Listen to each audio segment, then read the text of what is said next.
ai au tai ia le pelo fatu ele ilongo le ele ta otto le ia te le tulanga ile tofia ina pe a fa maunia ole advisor le ole fa metalanga na o mai ile taimi ole fono fo ile al komisi al committee fo ile ilo ina ia tulanga ole mata uputa ule sawaina o fanau mata mai tai peira inga leanga la matua mai tawina ai leangi la kikile pole mai tai le ile matua susunu ina barmia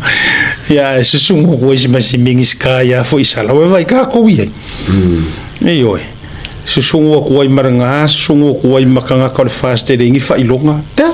Alum kanga ronga pro ke kile sa ya le sai ya oi na le na ya alum kanga lenga mo kwa lenga fa ya kai minga tato vai tato ia lo se ya mutpol ngalo se por kwa lenga fa ya nga kanga lenga ko ro ko mi ska lenga ro ko langa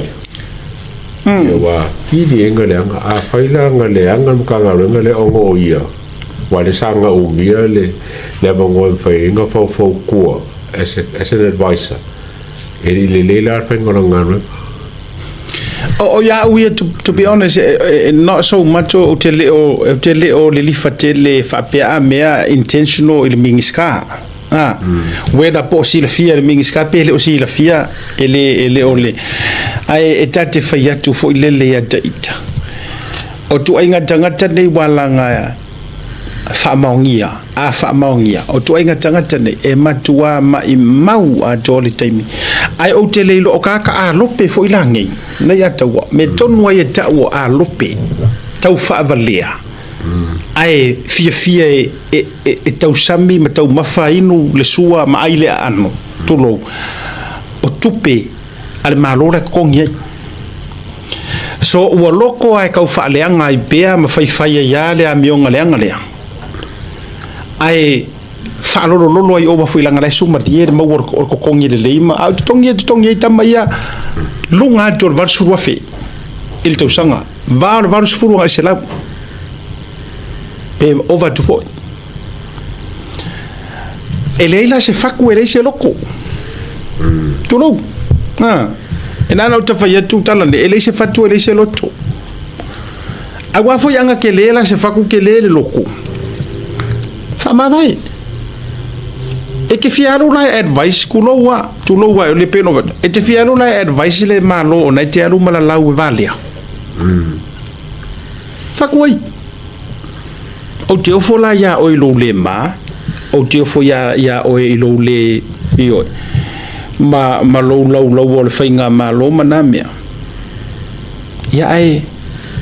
ale ke fia ke manga o ai ke la fia ya ele le esa o ele le ya le va ve mau fafo ai a mau te ton ya ele se merele o a makauria o minska di pokile palmia o ia le fafo ko minska o fe la ele fa maungi le kula wale o makainga ba ko kele mai ia fa maungi ngole ko fingere e ke ora ia o le babeanga o le miskale me va foi ngan ku wa e nga ma ka nga aki se me le no mala e o la nga me le ba miska male mal palmia ala e ma nga e fa nga malo e ke e sa o la ko un Manu-Ainiu le aki ya o le se kula ka ko se ka mi wo o fili wa ko miska male mal palmia na tonu roba ya na vatua fa pena ya mo se tato finga malo yes changes are coming out the wing of fatalanga ya ele mutai la matou fo futua le matou tau longo a wai fia kere kamba i a lope felangu wa i liu pe a fa longo mai wale ya sesi o mana ia tua male sesi o langa ma fa ilo atu al te bilal dei ia la uona no fo fa pe o ia wo mawa ale foi e tautino atua taimi ia le tupu i mea la foi la una to io ino fa pe yes sa fa ia sa ia ko ngore komiki le ile so suenga o amionga ia foi sa wai no tamaitima mafana ya na wa tuna hinte ole vai nga na fa yelo so ina mtulanga fa pena ole fa dawala le va tule la btainga ya yes auto te pole mel to fa tu tuanga o te to fiso ta il minister nanga pen of yet na offiso ta ai ele imana o io tele imana o la pc no mana o se tala noanga au tele mana o ni tu langa fu i langa ke le la au le la va ke le kai la longa me o per kala fa manga me o fa pena ya ona le o mo fo i melima tu langa ai o fa taua ele ya le o le fa ilo mai ma fa ilo atu ya na to li wele on fa to fa la inga pe se tu langa le po se tu langa o ye se swinga po se tu langa ua uma ona foi le sort out afa pea o ilo uma ne sort out me uma wa ye lo fa tu tuanga me uma ya ta to yo au ma fan hai pe yonga alu ai ke usme kupu mai ka ke koe foi mai ai yes ka koe foi mai ai no ke muka of course ai alu suatanga o le vatele ai to tupu mai ai nisi mea ya ele ai matitoe ya al tulaga na so awala tu te pole yes e fa o lava ma e deserve e minister lona iloina pena te tauna ia sila fiaina le vaenga le avatu tatu tu la lo pena fetu a fata o tu lava talia le lei ale ai fa be mai lai okay seki kako ai a to e tupu mai ni beitua e feo lono la le mua ile al watu wa yo le tauta ia e ile vaenga lo na lu o fata wa o le si vaenga le wa va ye tu o operator le to wa fe ko inga ya esa wai oi e fia kadie ko so le mela le wo vai to ila i e fia kadie ro ku skala o ko inga o ke ro le menga le ko pu e fia kadie ro ko inga no me le kadie fa foma ko fe la ko kala fa o le na tu si mai sa moa se tu langa o se fa to fala inga ale stasio ale fio ka minister ya an rosa po mo polan rosa e falta tau il tafia operates ya ale la va ya tu foi le o mainga el newspaper tu le pa basi le fa ngor newspaper ku le pa ya le ya se meta una tafia fu va nga na paule tu langa o le now ya o le foi ka kila ku operates a mai sa fa to fala inga o le se tu langa le le fa to toile meta pula o ke le karongo ya ngusila mo skalia mo siku wala nga le fa fo mai el lava le manpower control le le security si operate fai mai e ke le ngoskai kala e ri pa pe o ni si wala be pe ai o sa mo la pe ka o se ki sa mo o le me fole la concern le pe popole le minska ni kupu mo sala vela o nga o ba ni ku linga le o so mo o nge milinga lo maka ki ngai ai me se lai le lava le control no me e ke ola ia e o ke fa sa ol minska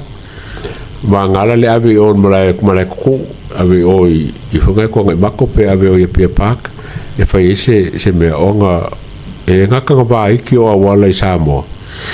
ai le lava le ma maka ka pupuir sa ngale mu ke ola vese si pe I think ole maliu por la veo se simale a o volanga ko posfa la ve e le o lava ka ko far mai e ke tainga e ngi me ko mai I think o ngale sa wele le finga lo minska sa ole ko le epa e le ke ko le epa me le mo ko le epa fai a o la ve a pe a le me fai a aru la kolme ina wei la e fia e ka mo ki a ko le epa langa vele le fie ko planga so I think le pas view la sa mo me voy como que runga o ka firme ka ko fe ka ko fa I pa o ka ko me fa penga So I think it's a 50-50 thing e ke aufulele ia e kaunga o la council le malola ko i o le ke le o le avongo e go kupu e se mea ai le lava ka ko facilities e whanga e kei taing whaaro lawe mo me kupu mai whautai lea taua whautai te lea o le mea malia ia o le ia vai lau te vai e tunga o le tofi wha advisor e se lau wafi plus se lau mo lawe se lau wafi kausanga wow ai i over the parade nga lau te vai atu se lau wafi e koe ngā konginga o kau whasa lau le vango absolutely e kau whasa lau le vango mai kau o ngā coffee whaile process maasangi fore api o pisa si e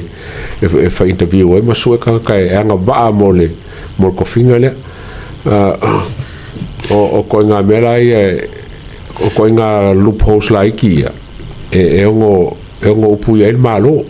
o coffee sa markanga kai le aven me fa solo mai me kaunga maka mai me le fa solo ngaka ka fenga ro ka fa ko nga kongi le se la wa fe ma ta vali wow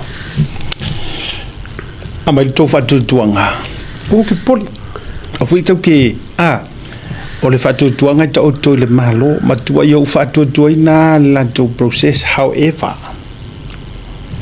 a ka ko fua i mea na tutupu le ataua o i le ka oko ai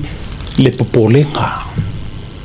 le anga sa ka ko whaasao mai kokong ma le angoa i ori ki kāngia so o mea lava lea ma te whaasoa toi manisi a media po ai lava pat o te talanoa uia i le maua porokalame ma le ataua o mea ia ma te wha na madu ia tu fo ile amatanga wale se ia fia mele yes I raised my right hand I was one of the first in fact maybe the first ngo pisa ko kele isi nga meli mai e isi ka ko supporters nga meli mai o ai tangata o felengi nga meli mai le atawa fa mai asiata ele se fact le nga mea ko please ko sila o kanga kaya nga mamolia ma ira mele kanga kaya lo fa yaku so se ngei la sa fa fai ko kongo fongo ngo ilo mai nga yes ngo ilo mai nga ele ai se me no fia me will never ever abakungi le fa fo ngo ilo mai fo nga internally man ko ye ele o fa nga ka karkala ko mali atawa isi mea ona wa ma vai futia o te e all le internal am I right le atu tele lato internal meeting e kalangoa ile ia le kalangoa fie me ia i kalangoa ia tulu na sa wai le tala i tua ele fia le lo mtua ele tulo le fia so e o la aulinga kai me alo fai le media alo kalangoa ma so there's a lot of information so le ma ke mai loa le la foi le nai tu ma wale loto e tu ipea ma tu ipea ma fa manga ku ma fangu ya ila ko o maia please so le pule o le ale me ka un fai mole le leio le ku ai mole fer fanginga o paki nga kinga inga o mai tangata fai de merga beka ele le la foi la le when I got this information sa le to mori foi faftai nei tatou sources fatu tuina inga ua mawar melia lua so karua ko yo li setor le lelo kama fofa nei ua ya no fa so ta yele fionga le minister na tali mai enga kire isi fia la le content le melia lenga no melia tu pe mo seven no fa so fa mai o la fa ile ka peneta ai pe fa yo o fa tule okay ai se i mopo se lao ya ngalanga ngaka mai loinga so la langa sila fia le fio ngai le mingiska e sila fia le leia o au le atawa ma le atawa e le so nga fiso ka ise mingiska e au ngoa mangi maka upu ka ua mama ale ina mea ne ua fai atu i lunga i ai matele i fisota i atu sea mai pefela no fatu ana nafi ina ua au vai atu ngai le au mai ngai le observer le latu tustusinga o lea ua o tulou le tā ua o suafa ia agafili ma pesi tanou mea e feiloaʻi e fesiligia pe foliga mai o e fesiligia le sui palemia onga o whaangongoanga o loo nofo malaua e winga i le feiloaʻiga le fai i feiloaʻiga a le fioga le palemia ma nisi o sui ma isi atunu a o malaga mai ai e sii mai e lē kakauga kupu o igaga leʻi gofo lelei tele la na no so ta ia fa fetai e u ia na tau tu o penga le tali mai o le fionga le sui pare mia ai sa kali mai lava le anga no lo e ia le sol nei ai fa fetai na fa manino mai le fionga le sui pare mia dai la se le vola wa va va ia ai o le tulanga la na le ia i fo isia mata o ia vai le ke le ngi ko ko ale alu kanga ka komumu la laur valea o le fast le ngi fai longa la laur kulo le fionga le pale mia la laur ko me le simingi ska kulo le ka o le fionga ya fo isala ya ava bela ke o mai fisingi mai fo isala seta no fa longo to ta o mai ya u wi le sungo mai ya yes I am glad e mo fo yo fai lo le fionga le mingska ewe anga te tau no tau iloa a fai ele o tau tulo ele na le tai lua uma o tau fofonga ma tau mata ele ma fai na tau sila i tuli manu e fia ole environment na tau te iai tutonu ai e ma fai ona ma tau fisoso ni atu nanga o le tatu ngaluenga tau so fatas mo le malu puipuia ma le au ilu ma le lei o le tau pale mai mako kalinga ia okay nei on sai me kako lau fia le fia ori le ai a what a malia mai le o mana fa tu le va tu lunga le taimi le nei si va tu se ele o le na le modei taimi le nga o le to mo le se talanoanga e confirm mai le mingiska on sai me la tato moro fia ia fia I loa ma fia on sai me nei ka iar ka mo ka ko ke seki hoi ka ko ale mero ma se ko nge mai lunga se ko sole kala masangi se o vore ka ngalo pika ia ele o nei o se aso sugar papa ia le na